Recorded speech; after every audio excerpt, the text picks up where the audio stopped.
I tried to get rid of him, but there he is! Get him! He's going below decks. There he goes! He's heading for the cargo hold.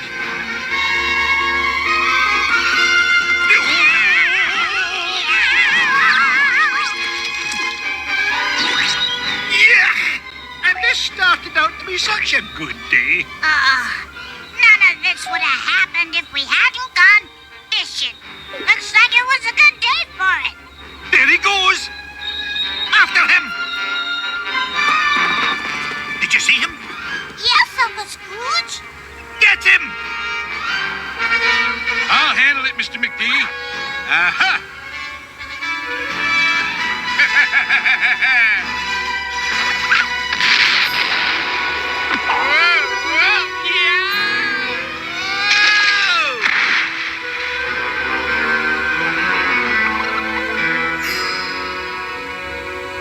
If you want a job done, you've got to do it yourself. Especially if you want a job done by Launchpad.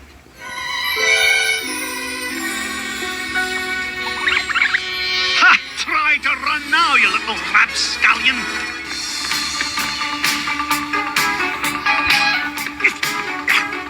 Oh, phew. Oh, I'm getting dizzy.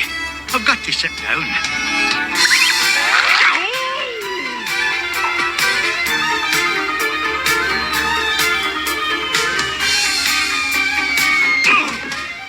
Ever notice, whenever you're in trouble, I'm always around? Yes. Lemming overboard! Your hat's way too big for his little head. Lucky! Lucky! Here, Lucky!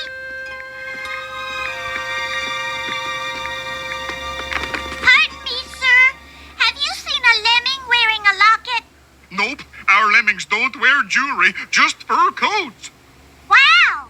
This would make a great grilled cheese sandwich. Take it. I'm getting out of here. Looks like the little squirt abandoned hat. Is it raining? Is it raining? No. So now's a good time to dry up. Look, Uncle Scrooge! Kids, have you seen any sign of... Out of my way, tourists! Why in the name of Brigadoon is everyone leaving town? The lemmings are coming! The lemmings are coming! Direction, folks. One lemming is coming. He's a fuzzy little guy. Into jewelry. Traveling alone. Lucky isn't alone anymore! The lemmings are coming! The lemmings are coming! The lemmings are coming!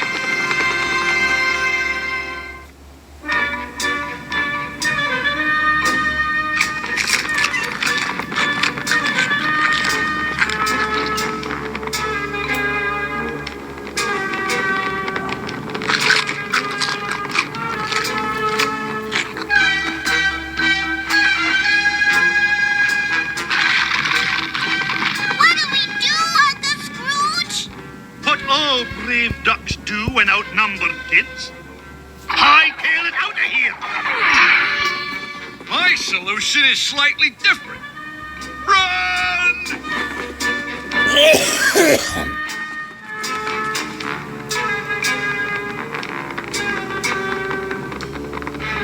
Those lemmings won't get our cheese now, no matter how hard they try. Ow! Come on, kids, up here. Phew, we're safe for the moment. Uh-oh! The moment has passed!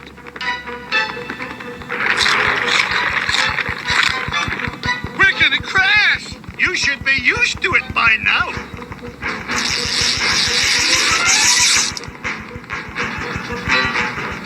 Lucky. Have any of you seen Lucky? Mister! Oh, mister! What's going on here? The lemmings are coming. The lemmings are... We noticed. But why? Every year, the the lemmings come from far and wide, gobbling everything in sight on their way to the sea. And when they get there, They dive into the ocean and swim away, never to return. oh, if I don't find Lucky in this crowd, I'll never see my money again. Why? Why did you get me a bet in the first place? To keep you from worrying about your money. Oh, Oh, well, it's the thought that counts. This is our fault, Uncle Scrooge. Yeah, and we're gonna stop those lemmings and find Lucky if it's the last thing we do. Right, Munchman? I'm thinking. Yeah! Hear ye, hear ye, hear ye. Will you brave Novagians help us find our pet lemming? No way! Well, okay. Don't worry, kids. I have an idea.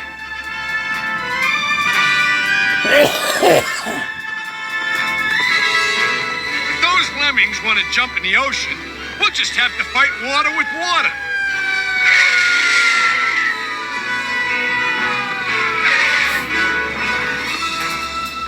Let her rip.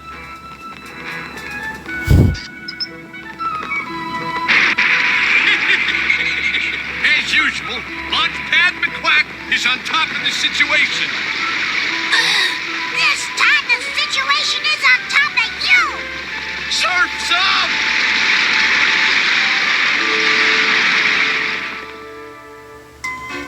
Maybe we can scare them away from the sea.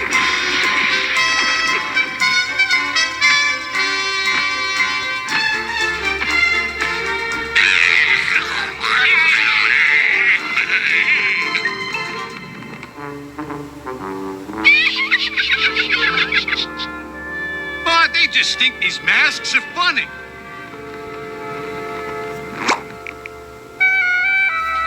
Oh, all right. help! Help! Not really! Uncle Scrooge is really getting carried away. Help! Never fear, Launchpad McQuack is here. Help! Help!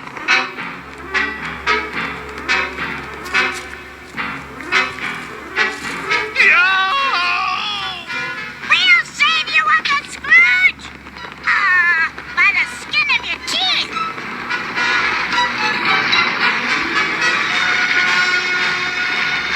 Lucky is gone. The locket is gone. I'll never see my money again.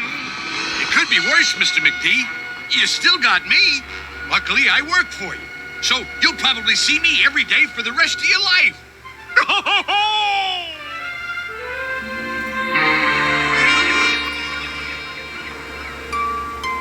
We thought a pet would make you happy, Uncle Scrooge. Boy, were we wrong. It's not your fault, kids. Sometimes even the most thoughtful deeds don't turn out the way we plan. You're telling me? One time, a friend of mine was sick, so I surprised him with a big breakfast in bed and spilled it all over him. That was me. You remembered. Come on, kids. Might as well go home. Maybe a big hunk of cheese will cheer you up, Uncle Scrooge. Cheese? Ugh! Cheese reminds me of... I believe lemmings is the word you're looking for, Mr. McD. Uncle Scrooge! Uncle Scrooge! We know you're surprised inside. Hold out your hand.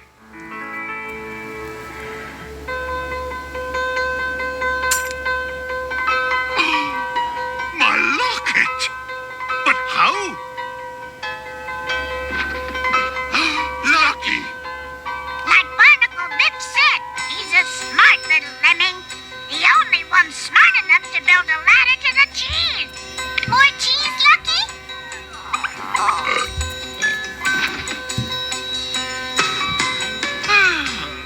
It's so nice to be home with the ones I love. 1,000,001? 1 million too. 1 million. We got you a new pet. Not another lemming. No, Lucky and his relatives are much happier back in Nove.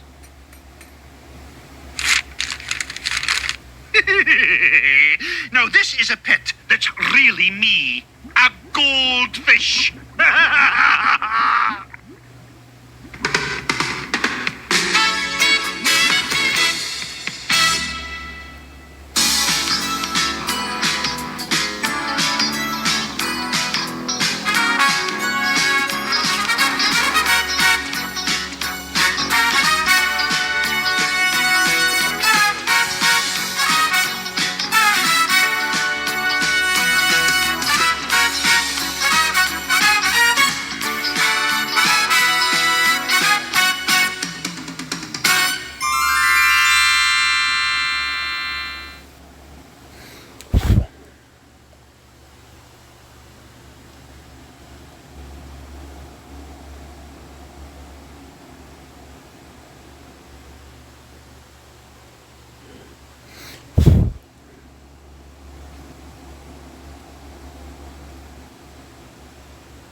Well, Mr. Donner, I'm happy to have brought you off with honor.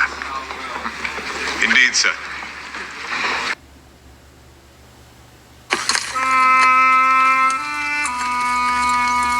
Move on. Walk on.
is happening here? Who is making that abominable noise? Sorry, monsieur, we have struck a child, I believe. The child, Monsieur the Marquis, is dead. The coach struck him. This man is the father. Really, it is extraordinary to me that you people cannot take care of yourselves. Or your children. Always in the way. How do I know what injury you may have done to my horses? Here, give him that. Be brave, Gaspard. It is better for the poor little one to die so than to live in times such as these. He died quickly, without pain. Could you have lived an hour as happily? Oh, you are a philosopher, monsieur. How do they call you? Defarge, Of what trade? the vendor of wine. That is my shop. Well, philosopher and vendor of wine. Pick up that and spend it as you will.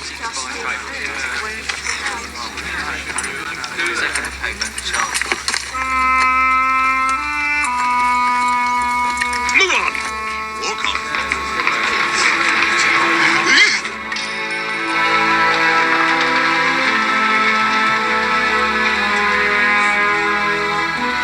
It was the best of times. It was the worst of times. It was the age of wisdom. It was the age of foolishness. It was the epoch of belief. It was the epoch of incredulity. It was the season of light. It was the season of darkness. It was the spring of hope. It was the winter of despair.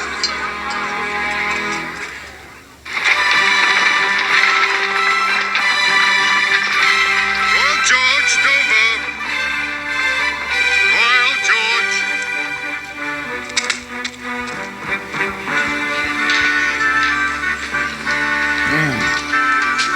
Thank you, sir.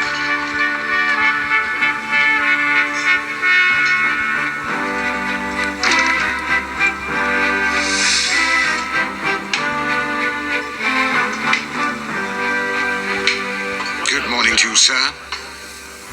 I am Jarvis Lorry of Tellson's Bank. I am looking for a young lady, Miss Lucy Minette. Can you tell me where? There, sir. I beg your pardon? There, sir. Directly behind you. Taking tea with her companion.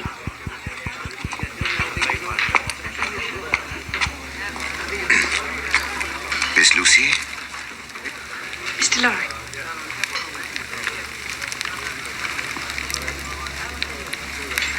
Won't you sit down? Thank you. You know Miss Pross, don't you? Oh, a pleasure, ma'am. As always.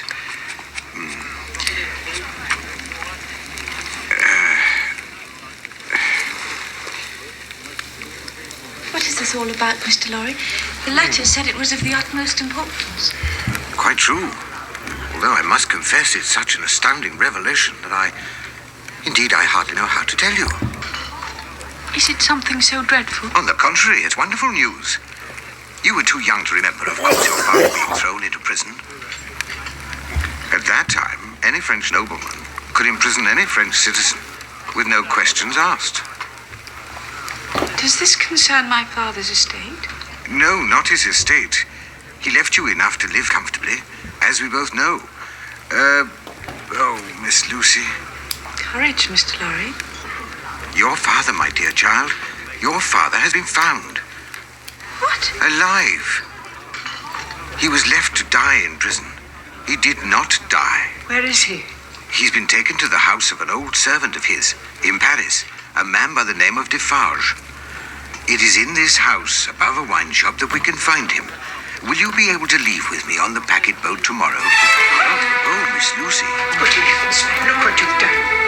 Did you have to frighten the child to death? What sort of a banker are you? Fetch the vinegar.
Ah, here.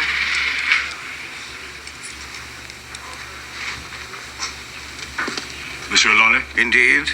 the lodging you wish to see is on the second floor, if you will come with me.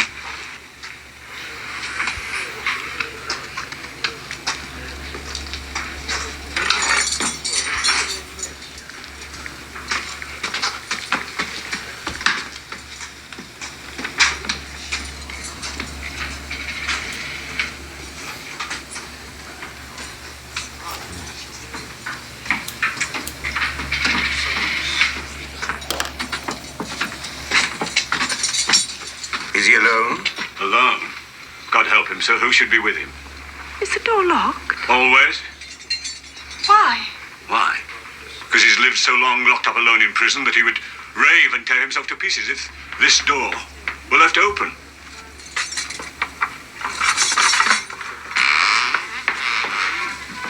Doctor?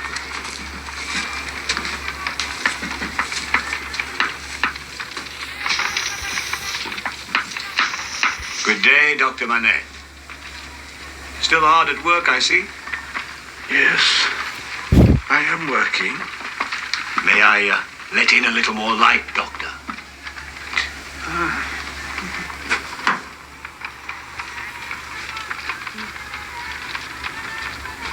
Doctor, you have visitors.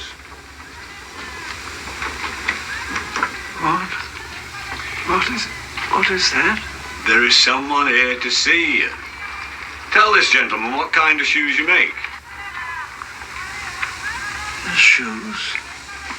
Can you describe the shoes for this gentleman? They are ladies' shoes. And the maker's name? Name? You ask my name? Yes. 105 North Tower. Sir, do you not remember me?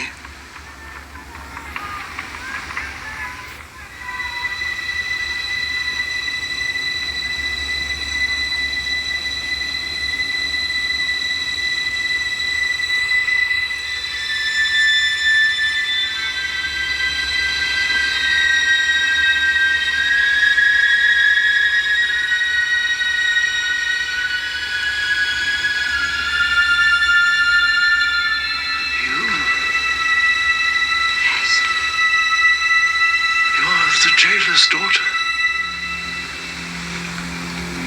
No.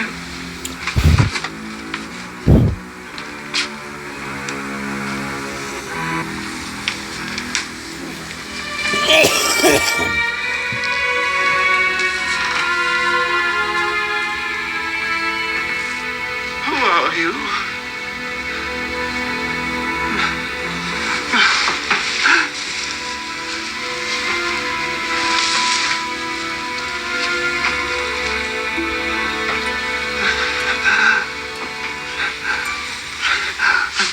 I don't.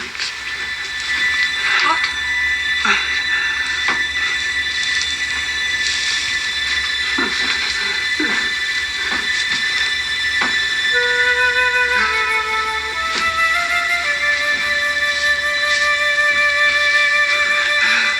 You see, it's the same. How can this be? So long ago when they came to take me away, we held each other, my little girl. She was in my arms.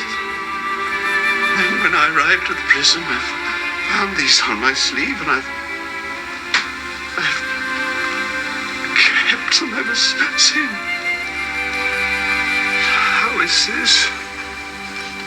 Was it you? No, please. It cannot be. We've come to take you away with us. We've come to help you. Please trust us, my dear.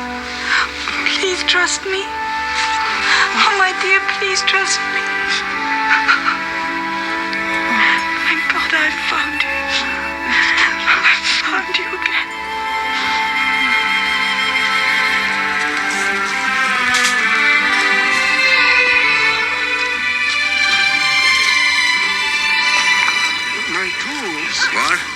What's that? He wants his tools to make the shoes.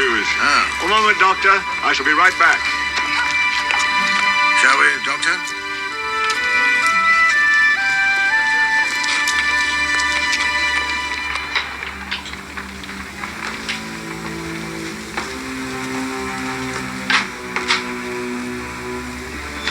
What is that?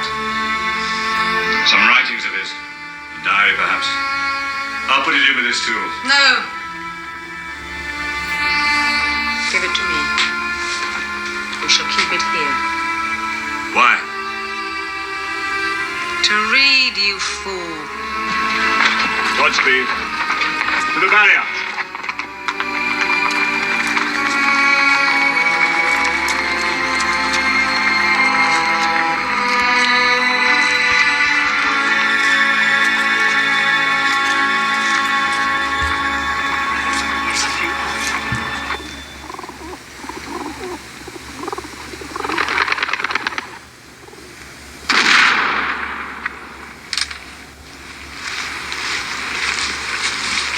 Excuse me, Monseigneur, but your nephew's here to see you.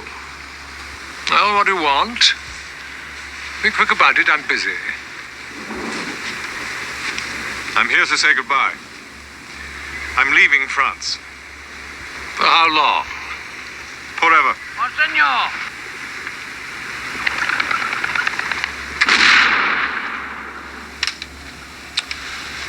Where are your dogs? Dogs? You're shooting pigeon. Who fetches them? Oh, yes, well, I really don't care much for pigeon. I would be hard-pressed to think of anything in this world you do care for. Except yourself. Yes, perhaps. Yes, well, that's quite true. It is no wonder the family is looked on with nothing but thoughts of fear and slavery. That I take to be a compliment. Get away, get away! Let me tell you, my dear nephew, fear and slavery keep the scum obedient. As long as the roof shuts out the sky. That may not be as long as you would suppose.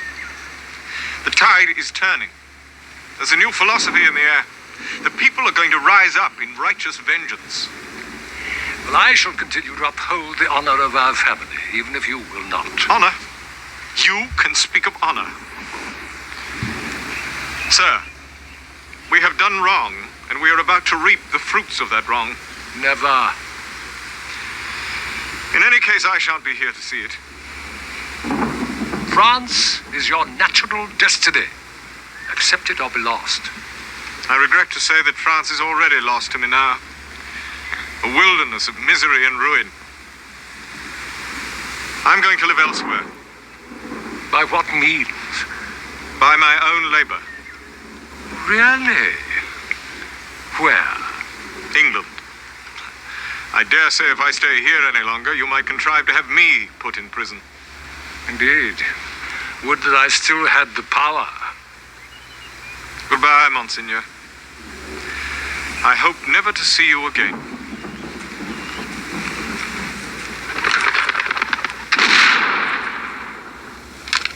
Be careful, Charles. They're not fond of spies in England, you know.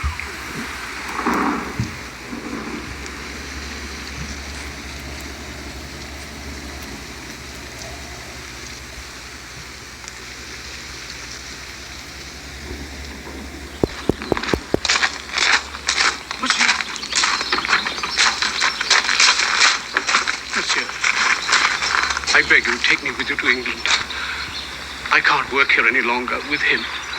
And if the people rise up against the family... My dear Gabelle, you are perfectly safe here. You're a servant, not a member of the family. But I've served the family for so long. Indeed you have, my good friend. For as long as I can remember. But you see, I am no longer in any position to keep a servant.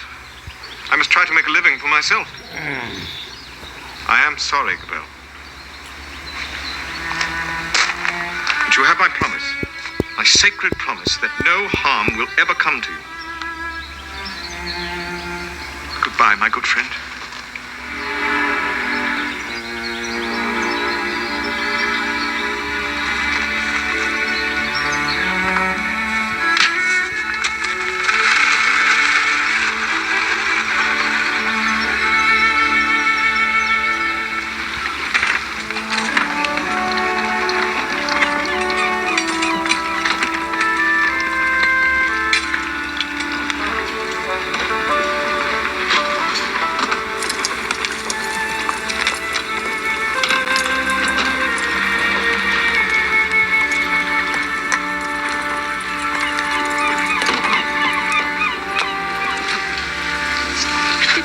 few steps, Father. There's a packet boat waiting. I feel so tired. Mr. Lorry! Miss Pross!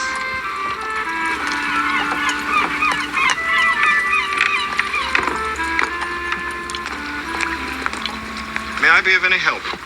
Monsieur, thank you. My father, he has been very ill, and he... Come, allow me, please.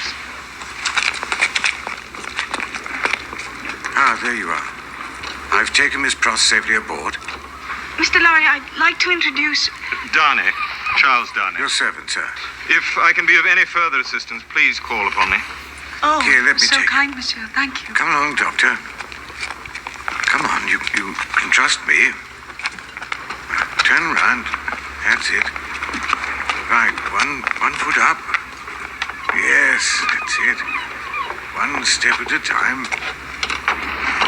Very good, Doctor, yes. Mr. Darnay, you're so very kind. Thank you.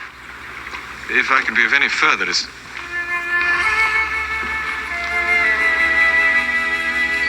Good evening.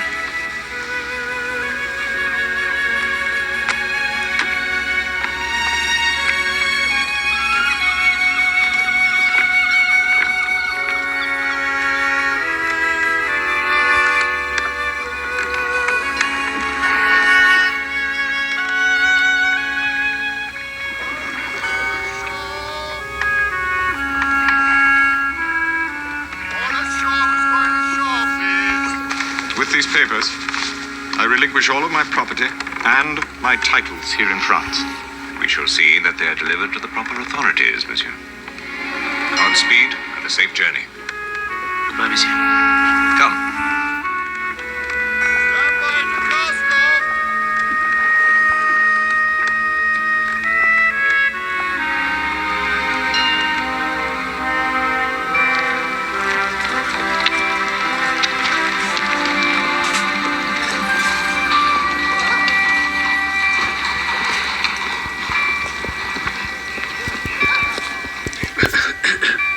Here we are, sir.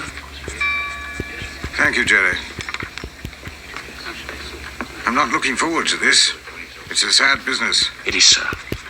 All right? All set now, sir. Thank you. Got the carriage outside. All right, thank you. Right, sir. What's going on, Jerry? Where are you off to? The Old Bailey. Trial for treason, know what that means, don't you? They'll hang him up and slice him down, burn up his insides and chop off his head. You mean, if they find him guilty? Oh, they will. They always find him guilty.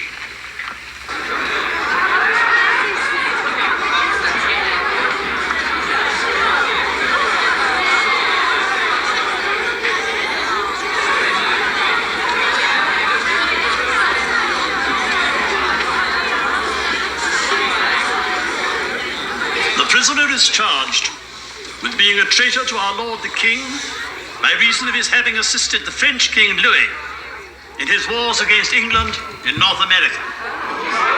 He has thus indirectly aided the American general, George Washington, in his hopeless struggle against our noble country. Your Lordship, I will prove to this court that this man, Charles Darnay, is a contemptible spy. The prisoner has been passing and repassing from France to England on secret business of which he can give no good account.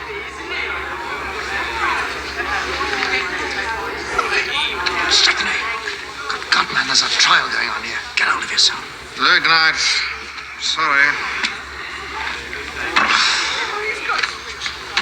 I have witnesses in this courtroom today who saw the prisoner on a trip from France 9 months ago.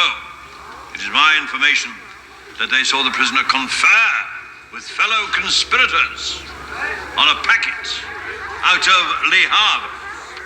I propose to call one of these witnesses at this time. Dr. Manette.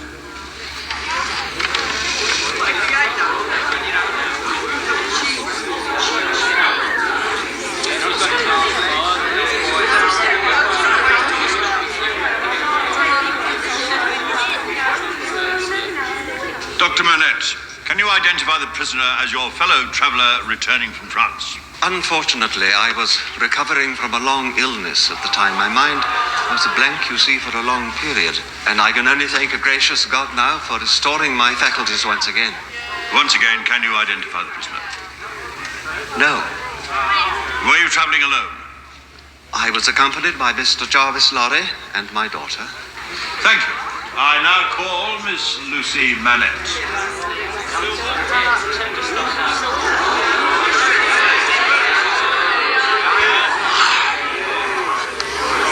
What a beauty we have here. You have looked upon the prisoner.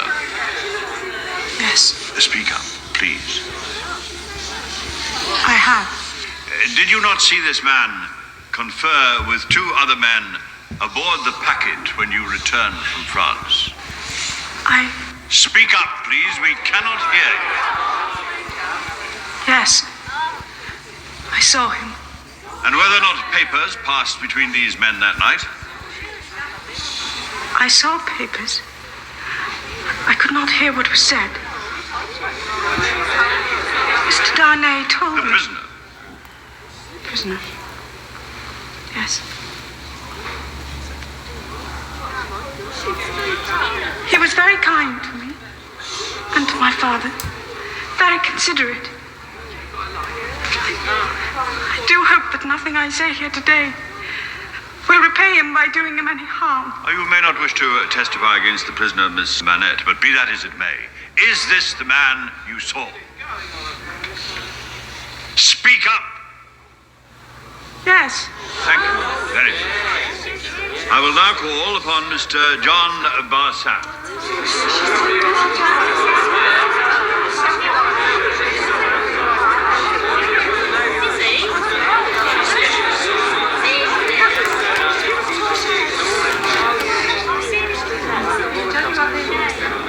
I saw the prisoner with my own eyes.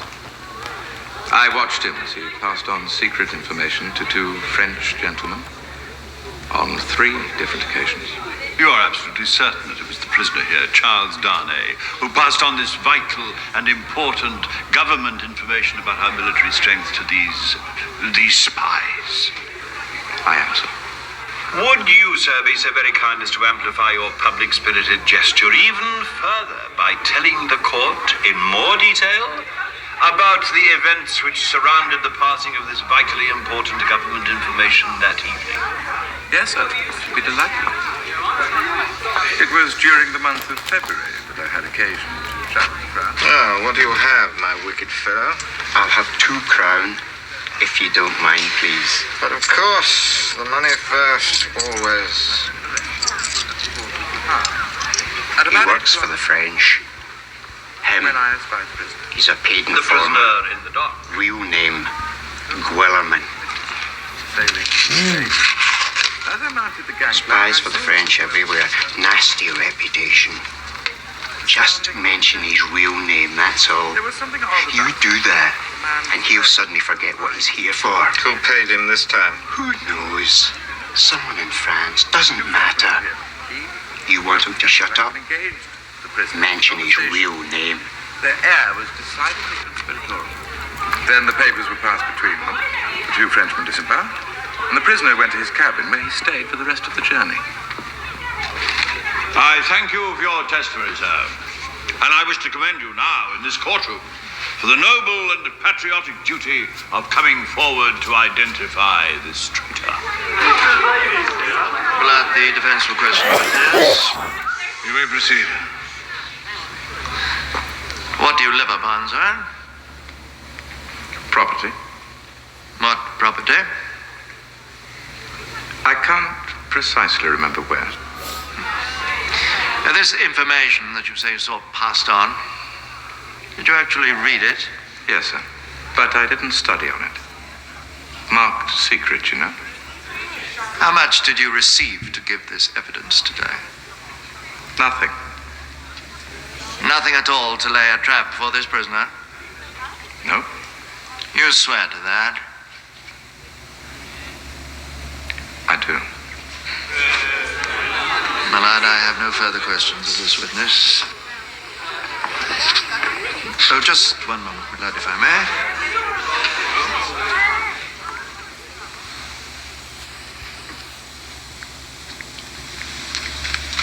If I may, sir. I do have just one more question.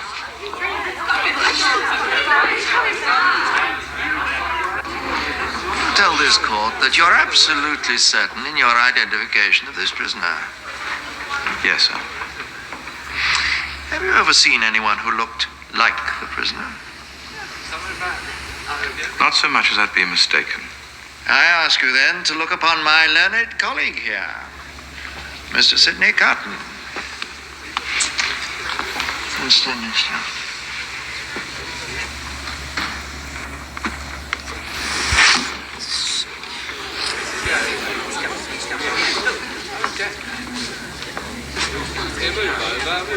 Would you lay aside your wig, sir? Are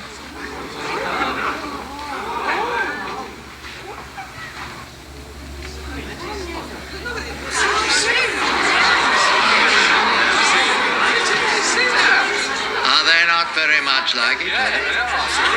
Look closely, sir. Come on, in.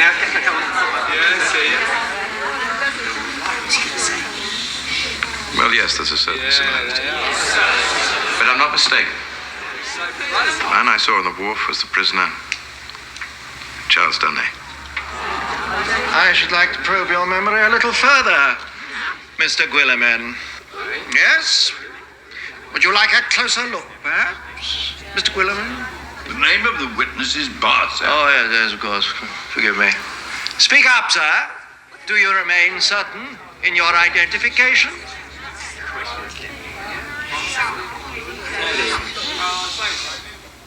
No. Louder, please, sir. I don't believe the court heard your answer.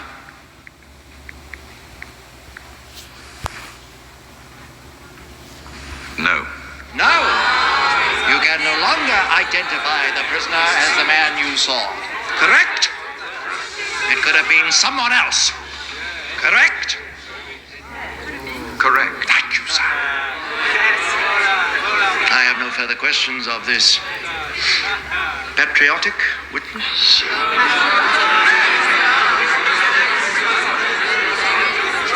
I don't understand what happened to him. What happens to all men when the past catches up to the present? My lord, the jury desires, with your lordship's permission, to retire and deliberate the verdict. You may proceed.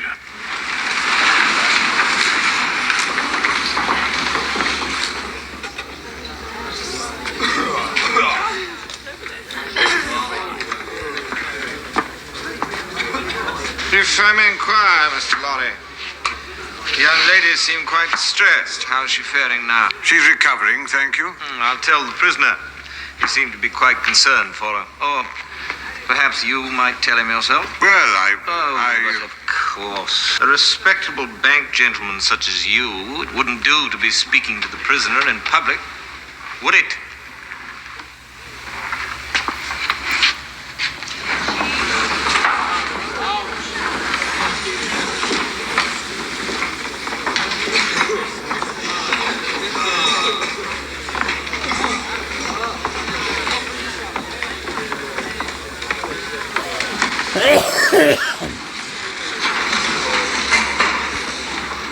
Has the jury reached a verdict? We have, my lord. We find the prisoner, Charles Darnay, innocent of all charges.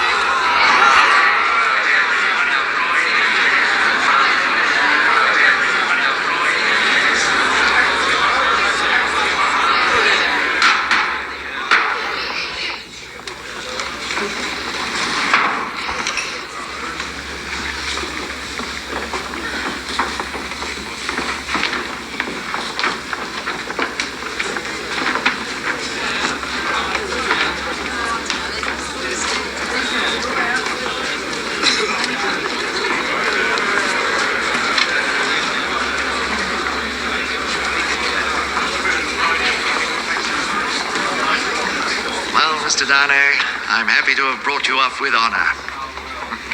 Indeed, sir. You have saved my life. Thank you, sir. I did my best. My congratulations, sir, upon your vindication. And you have my regret, good doctor, that I brought you and your lovely daughter into this. Thank you, Doctor. Well, come along, my dear. Good fortune to you, sir. So, Mr. Lorry, it seems that men of business may now speak to Mr. Darnay. Men of business are not their own masters, sir. We must think of the house we serve more than ourselves. Don't be nettled, Mr. Lorry. I am certainly not nettled. And I am not certain what you have to do with this matter at all. As far as I can see, it's none of your business. Quite right. I have no business. It's a pity you haven't, sir, because if you had, you might leave us and attend to it. Lord love you, sir, no. Then perhaps you might realize that business is a good and respectable thing. Mr. Darnay, I hope you've been preserved for a prosperous life. Good day to you, sir. Good day. Well, if you'll excuse me, gentlemen, I have work to do. It's a strange chance, wouldn't you say? I beg your pardon. That you and I, two lookalikes, should be thrown together on such an occasion. Frankly, I don't see all that much resemblance, but I hardly feel part of this world again as yet. Yes, it's just a few moments ago that you were pretty far advanced on your way to another. Come, let me show you to the nearest tavern. Oh, do come along, Mr. Darnay. I've done nothing but dream of a good wine while these numbskulls were deliberating which world you should belong to.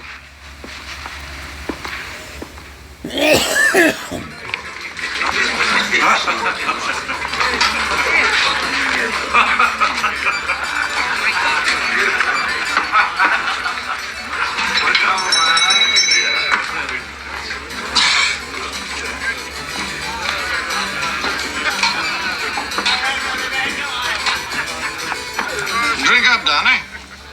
Drink. You may be grateful to be among us again. But as for myself, I wish only to forget this world. It has no good in it for me, except perhaps this wine. A toast. Let us have a toast. What toast would you have? Wait, it's on the tip of my tongue. It ought to be, it must be. I swear it's there. To Miss Manette. To Miss Manette.